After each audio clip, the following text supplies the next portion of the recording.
തന്നെ ആദ്യമായി ഒരു സർക്കാർ വരുന്നതിന് മുൻപ് ആ സർക്കാരിനെതിരെ സമരം നടത്തിയത് ആരാണ് എന്നൊരു PSC ചോദ്യം വന്നാൽ അതിന് ഉത്തരം മഹിളാ മോർച്ച എന്നായിരിക്കും. ഇന്നലെ ആ രീതിയിലുള്ള പ്രതിഷേധമാണ് പല ജില്ലകളിലും കണ്ടത്.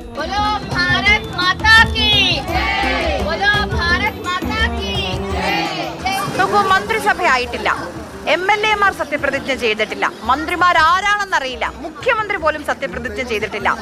ശരിയാണ്, UDF-ന്റെ ഇന്ദിരാ ഗ്യാരണ്ടിയിൽ ജനങ്ങൾ ഏറ്റവും കൂടുതൽ ഉറ്റുനോക്കുന്നത് KSRTC-യിലെ സ്ത്രീകൾക്ക് സൗജന്യ യാത്ര എന്ന വാഗ്ദാനമാണ്.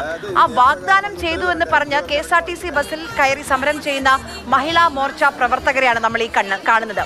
തെരഞ്ഞെടുപ്പ് വാഗ്ദാനം പാലിക്കണമെങ്കിൽ, നടപ്പിലാക്കണമെങ്കിൽ ആദ്യം ഒരു സർക്കാർ വരണം, മന്ത്രിസഭ ചേരണം, ഫയലുകളിൽ ഒപ്പിടണം.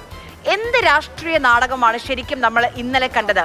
ശരിയാണ്, ഇത്തവണ നിയമസഭയിൽ BJP പ്രതിപക്ഷ നിരയിലുണ്ട്, 3 അംഗങ്ങൾ അവർക്കുണ്ട്. പ്രതിപക്ഷമായി കേരളത്തിൽ നിലകൊള്ളാൻ അവർ ആഗ്രഹിക്കുന്നു, അതെല്ലാം ശരി.